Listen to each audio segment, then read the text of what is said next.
Class 5 আজকের ক্লাসে আমরা অঙ্ক অনুশীলন বইয়ের প্রশ্নপত্র 21-এর বাকি অঙ্কগুলো নিয়ে আলোচনা করব।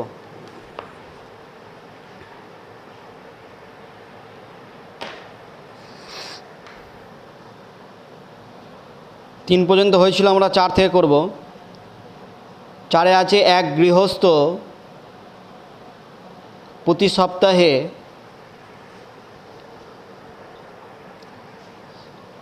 600 টাকা ব্যয় করে দেখলো তৃতীয় সপ্তাহ পর্যন্ত তার কিছু ঋণ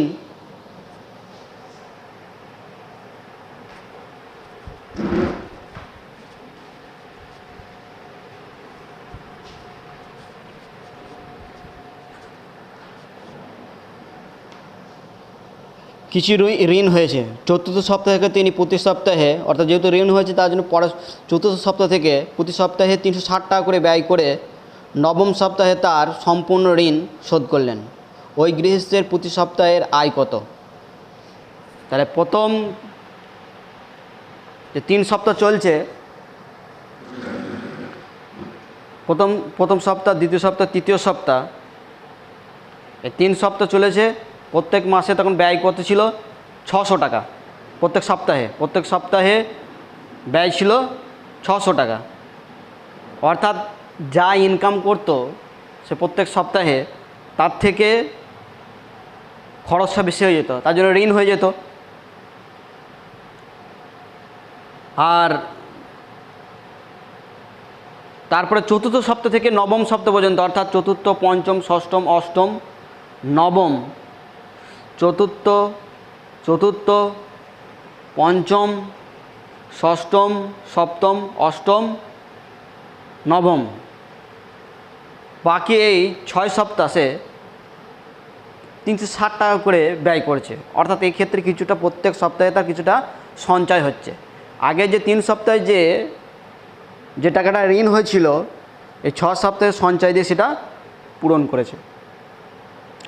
যে চেয়েছে কি ওই গৃহস্থের প্রতি সপ্তাহের আয় কত। প্রথম 3 সপ্তাহে প্রতি সপ্তাহে তাহলে ঋণ কত হয়েছে? আয়ের থেকে ব্যয় বেশি, তাহলে ব্যয় কখন, মানে ঋণ কখন হবে? যদি তার আয়টা ব্যয়ের থেকে যদি কম হয়, তাহলে প্রথম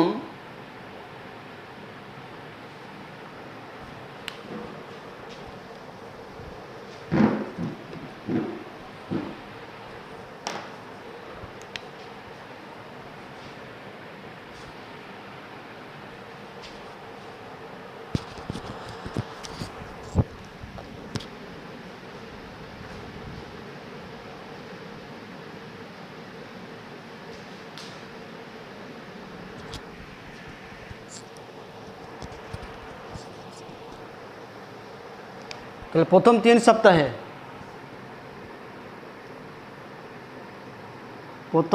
সপ্তাহে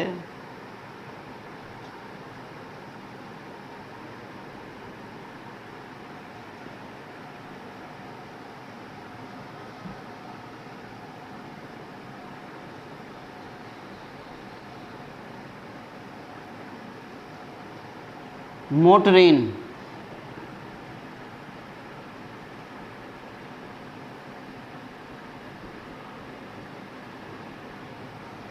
এক সপ্তাহে ঋণ কত হয়েছে? তার ব্যয়, আয়, তার ব্যয়টা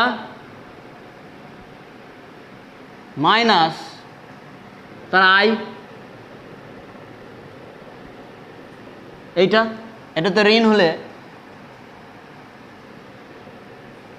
তার ব্যয় কত বলে দিয়েছে? 600 টাকা। আয়টা, এটা কত সপ্তাহে?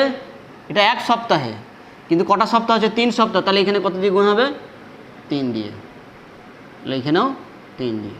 তাহলে 3 সপ্তাহের ব্যয়, তার ঋণ হলো এই টাকাটা। এবার চতুর্থ থেকে নবম সপ্তাহ পর্যন্ত, চতুর্থ থেকে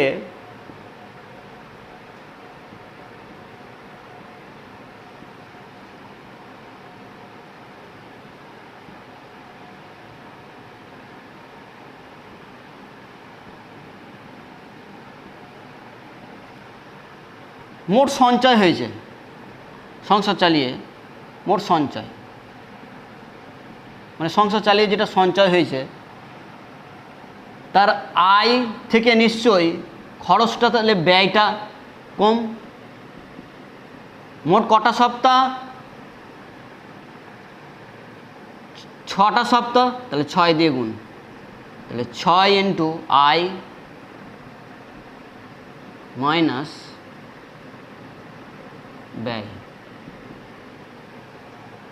আয়টা কত বলে দিয়েছে, তার আয়, আর ব্যয়টা বলে দিয়েছে 360 টাকা। এই যে 6 সপ্তাহের সঞ্চয়, 1 সপ্তাহের সঞ্চয় হচ্ছে আয় মাইনাস ব্যয় 1 সপ্তাহের, যেহেতু 6 সপ্তাহ সঞ্চয় করছে তাহলে 6, তার জন্য 6 দিয়ে গুণ করেছি। 1 সপ্তাহের ঋণ হচ্ছে তার এইটা, যেহেতু 3 সপ্তাহ ঋণে চলেছে তার জন্য 3 দিয়ে গুণ করেছি। এই 3 সপ্তাহের যে ঋণটা হয়েছে 6 সপ্তাহের এই সঞ্চয় দিয়ে সেটাকে ঋণটা পরিশোধ করেছে সংসার চালিয়ে। তাহলে এই টাকাটা আর এই টাকাটা সমান হবে। তাহলে 6 ইন্টু আয় মাইনাস 360, এই টাকাটা যা হবে এখানে 3 ইন্টু 600 মাইনাস আয়, তাই হবে। বা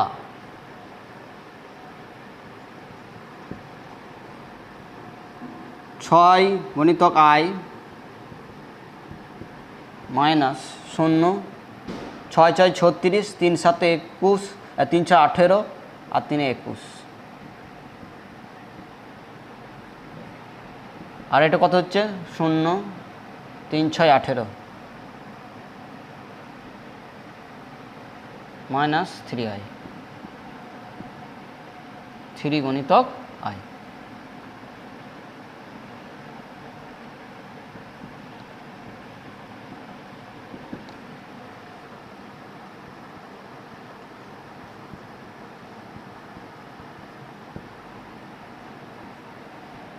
এইদিকে নিয়ে আসছি, তাহলে 3 গুণিতক আয়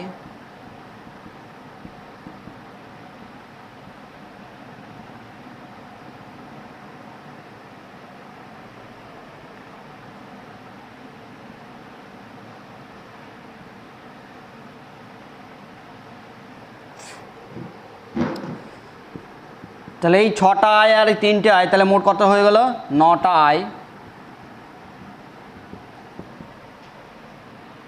এটা যোগ করলে কত হবে, একটা 0, 6, 8 আর 1 9, 2 আর 1 3। তাহলে অতএব এটা 9 মাসের যে আয়টা হচ্ছে সেটা হচ্ছে এইটা তার। তাহলে 1 মাসের আয়, অর্থাৎ আয় সমান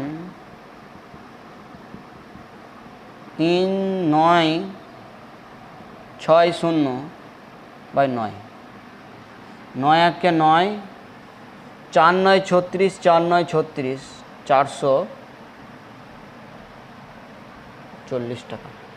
তাহলে প্রত্যেক মাসে, প্রত্যেক সপ্তাহে তার আয় কত হচ্ছে, প্রত্যেক সপ্তাহে তার আয়, প্রতি সপ্তাহে গৃহস্থর আয় হবে কত, প্রতি সপ্তাহে গৃহস্থর আয় হবে 440 টাকা। প্রতি সপ্তাহে গৃহস্থের আয় হবে 440 টাকা। উত্তরটা এইখানে লিখছি, এটা আবার আগে বুঝাবো বলে। প্রতি সপ্তাহে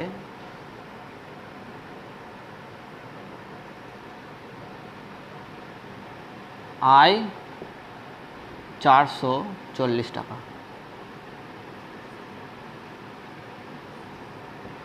আবার বলছি দেখো,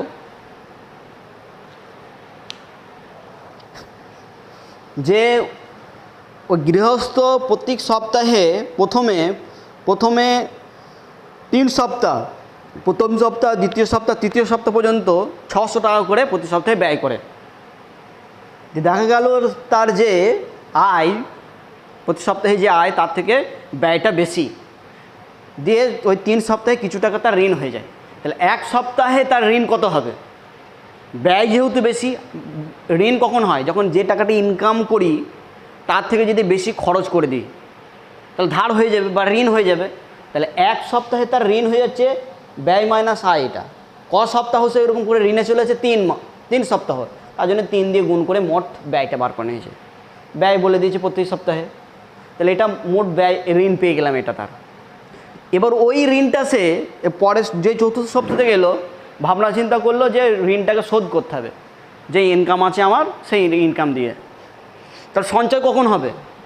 যখন দেখা যাবে আয়টা বেশি ব্যয়টা কম।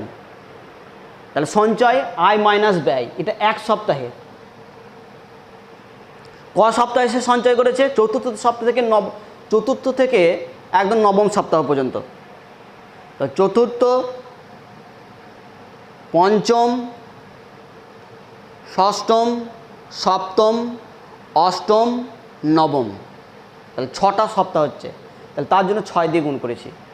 এই যে 6 সপ্তাহের সঞ্চয় আর এই 3 সপ্তাহের ঋণ, এই দুটো কি বলেছে? সমান, তার জন্য আমরা সমান করেছি।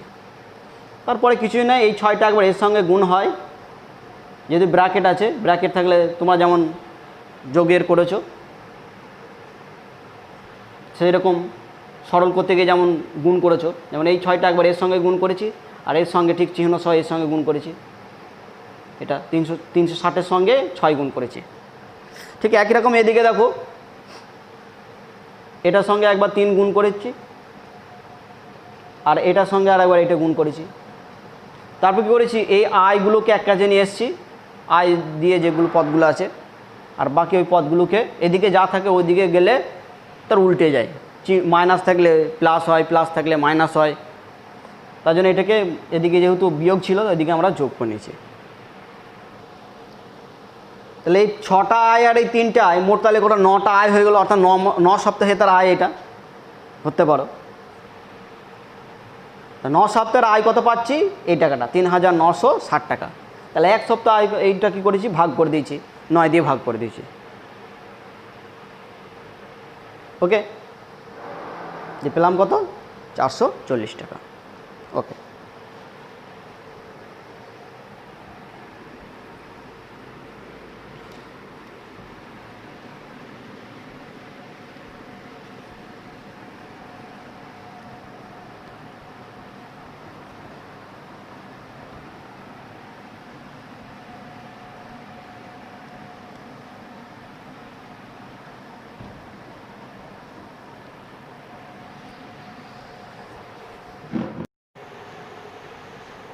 পাঁচেরটা দেখো,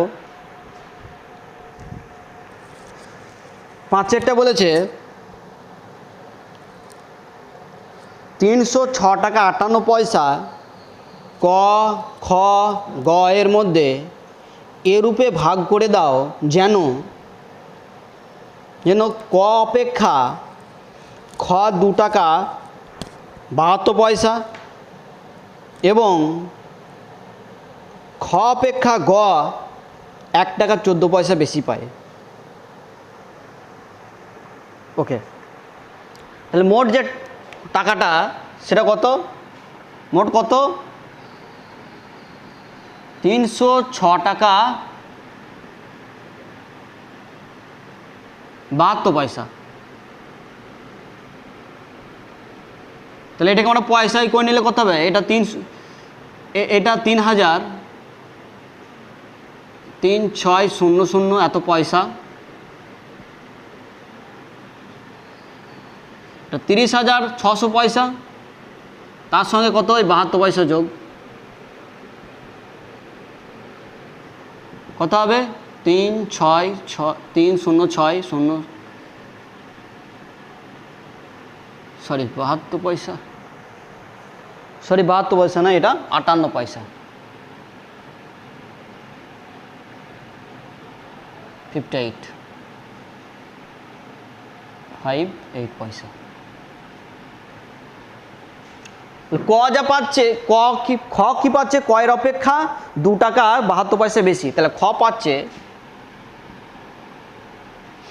ক যে টাকাটা পাচ্ছে ক এর টাকা প্লাস 2 টাকা 72 পয়সা মানে 272 পয়সা।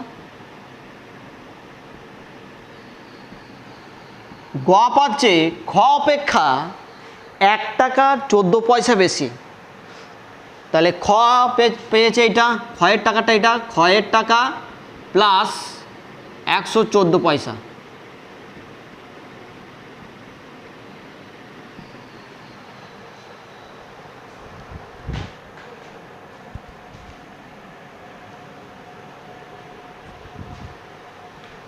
ওকে,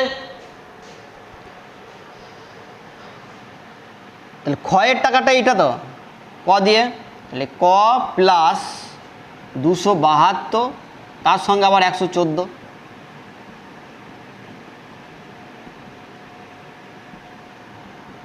তাহলে কয়ের টাকা যোগ করলে কত হচ্ছে 6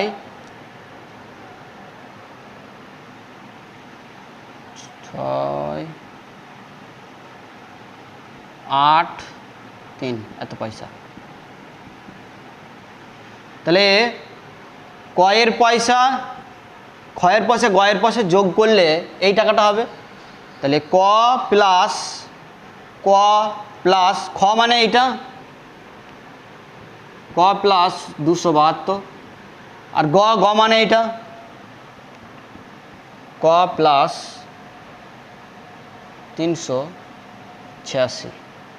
এইটা সমান কত 30658। তাহলে একটা ক, দুটো ক, তিনটে ক, এইটা যোগ এইটা, তাহলে 386 272, 6 আর 2 8, 15 5 হাতে হলে 1, 5 আর 1 6, 658 30658। বা তাহলে এইদিকে তিনটে ক থাক, এদিকে 30658 মাইনাস 658 বা 3 ইন্টু ক, বিয়োগ করে দাও 30658 658 বিয়োগ 0 0 0 0, এটা 0 এটা 0 এটা 0, এটা একটা 0, তিনটে 0, 4টে 0 হয়ে গেল 3। তাহলে 3 0 একটা দুটো তিনটে। তাহলে ক একা যদি হয় তাহলে 3 দিয়ে ভাগ করে দেবো। তাহলে 3 0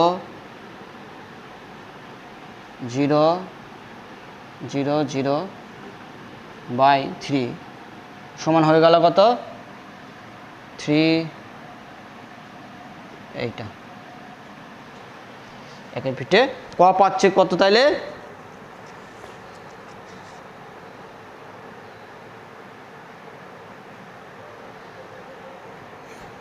কয়ের পয়সা, তাইলে এইটা 10,000 পয়সা।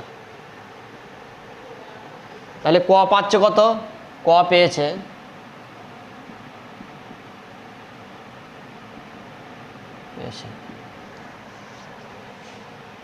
10,000 পয়সা। তোমরা নিচেই লিখবে সমান সমান কত, 100 দিয়ে ভাগ মানে 100 টাকা, 100 টাকা।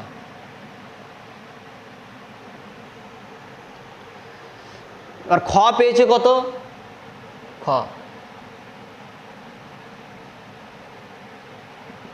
খ পেয়েছে ক অপেক্ষা 2 টাকা 72 পয়সা বেশি। তাহলে 102 টাকা 72 পয়সা ক্ষয়ের এটা। গ পেয়েছে খ অপেক্ষা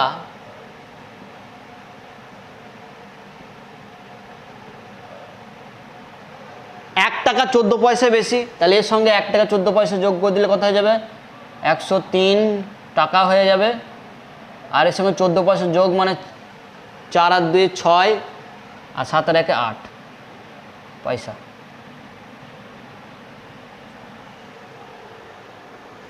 ওকে,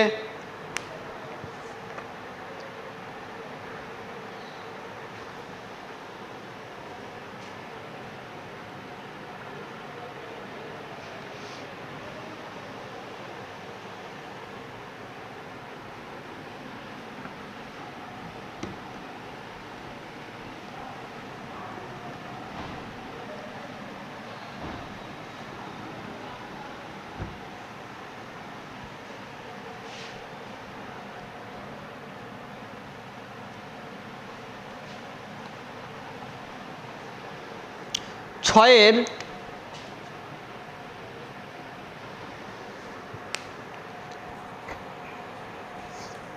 চারজন বয়স্ক লোকের এবং একটি শিশুর বাসের টিকিটের মোট মূল্য 43.20 টাকা। যদি শিশুটি টিকিটের মূল্য একজন বয়স্ক লোকের টিকিটের মূল্যের অর্ধেক হয় তবে 12টি শিশুর টিকিটের মূল্য কত?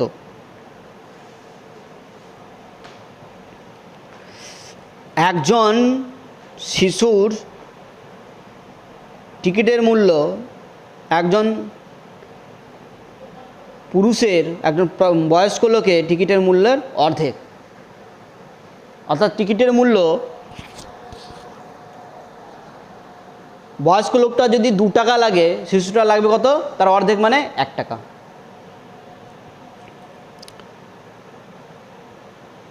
তাহলে 12টি শিশুর টিকিটের মূল্য কজন বয়স্ক লোকের টিকিটের মূল্যের সঙ্গে সমান হবে আমরা বার করব। তাহলে একটি শিশুর টিকিটের মূল্য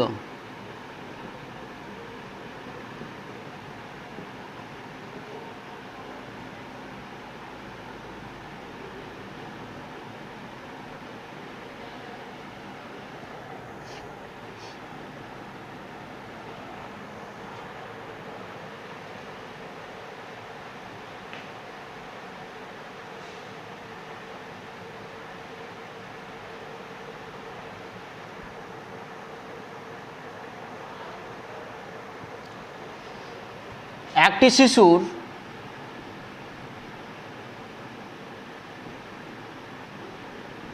টিকিটের মূল্য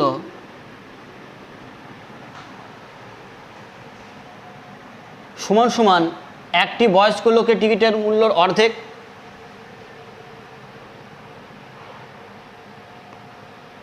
মূল্য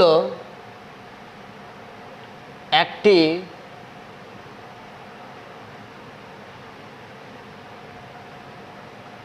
লোকের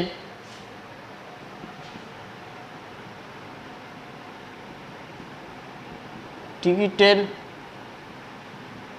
মূল্যের অর্ধেক।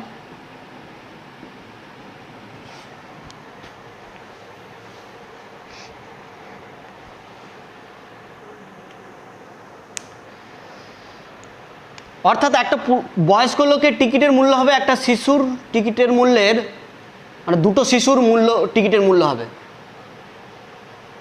এই জিনিসটা থেকে সেটাই বোঝা যাচ্ছে। তা লিখব একজন টিকিটের মূল্য সাপেক্ষে একজন বয়স্ক লোক যে বাসে একজন, যে টাকায় টিকিটে একজন বয়স্ক লোক যাচ্ছে সেই টাকাতে কজন যাবে? দুজন শিশু। টিকিটের মূল্য সাপেক্ষে এটা টিকিটের মূল্য সাপেক্ষে যে টাকাটা আছে সেই সাপেক্ষে। তাহলে চারজন বয়স্ক লোক যায়, তাহলে তার জায়গায় কজন যাবে? তাহলে 4 × 2 জন শিশু যেতে পারবে, 8 জন শিশু। তাহলে দেখো প্রথমেই দেখো বলেছে 4 জন বয়স্ক লোক, তাহলে 4 জন বয়স্ক লোকের জায়গায় কজন শিশু যাবে? 8 জন শিশু আর 1 জন শিশুর সেই মোট মূল্য তাহলে কত? তাহলে একবার আমরা বলতে পারবো তাহলে 8 জন আর এখানে 1 জন, 9 জন। 4 জন, তাহলে 4 জন বয়স্ক লোক ছিল, 4 জন বয়স্কর জায়গায় কত লিখতে পারবো? 8 জন আর 1 জন শিশু আছে, তাহলে মোট 9 জন। অতএব 9 জন শিশুর টিকিটের মূল্য, টিকিটের মূল্য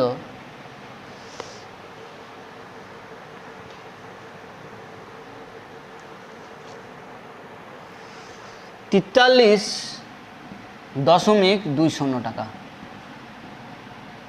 এটা আবার বলছি, দেখো 4 জন বয়স্ক লোক একটা শিশুর বাসের টিকিটের মূল্য 43.20 টাকা। 4 জন পুরুষের জায়গায় আমরা 4 জন বয়স্ক লোকের জায়গায় আমরা 4 জন শিশুকে পাঠিয়ে দেবো। আর একজন যাচ্ছে, তাহলে এই 4 জন বয়স্কর জন্য 8 জন শিশু যাবে, আর একটা শিশু অলরেডি যাচ্ছিল, তাহলে মোট কতজন শিশু হবে? 9 জন। তার জন্য 9 জন শিশুর টিকিটের মূল্য লিখেছে এই টাকাটা। তাহলে একজন শিশুর টিকিটের মূল্য নিশ্চয়ই কম হবে, কম হলে ভাগ 20/9। চেয়েছি কি আমাদের 12টি শিশুর, তাহলে 12টি শিশুর টিকিটের মূল্য কত হবে? তাহলে গুণ হবে, বেশি মানে গুণ, গণিতক 12/9। এই দশমিকটা তুলে দিচ্ছে, দশমিকটা তোলার জন্য দশমিক পর দুটো সংখ্যা ছিল বলে একের ভিতরে দুটো শূন্য দিয়ে ভাগ করে দিলাম। কাটাকাটি করছি, খুব সহজ জিনিস। 3 3 9, 3 4 12, 4। এই 10 দিয়ে কেটে দিলাম। এবার এটাকে 3 দিয়ে কাটছি। 3 1 3, 3 1 3, 13, 3 4 12, 3 4 12। তাহলে উপরে কত পড়ে থাকছে? 144 গণিতক 4 নিচে 10, এত টাকা। এটা 144কে 4 দিয়ে গুণ, 4 4 16, 6, 4 4 16, আর 1 17, 7 হাত থাকলে 1, 4 আর 1 5, কত? 5 7 6/10 টাকা। একে লিখতে পারবো কত?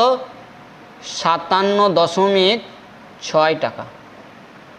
তাহলে 12 জন শিশুর টিকিটের মূল্য হবে 57.6 টাকা বা 60 টাকা, লিখলেও লিখতে পারো। যে অঙ্কগুলো করানো হয়েছে অঙ্কগুলো একটু তোমাদের জন্য একটু চাপের মনে হতে পারে, কিন্তু ধীরে সুস্থে করবে, বারবার করে করবে বা বারবার করে ভিডিওগুলো দেখবে বুঝতে পেরে যাবে। ওকে, বেশি এগোবো না, আজকের ক্লাসে এই পর্যন্তই থাকবে। যেগুলো করানো হচ্ছে সেগুলো বারবার করে দেখবে। এই অঙ্কগুলো যেগুলো করানো হলো আজকের ক্লাসে, এগুলো বারবার করে যদি করো, প্রথমবার হয়তো বুঝতে একটু প্রবলেম হতে পারে, তারপরে যদি তোমরা করো দেখবে বুঝে যাবে। 2বার 3বার দেখবে কিভাবে হচ্ছে, খাতায় টুকে নেবে, 2-3বার করে প্র্যাকটিস করবে, হয়ে যাবে।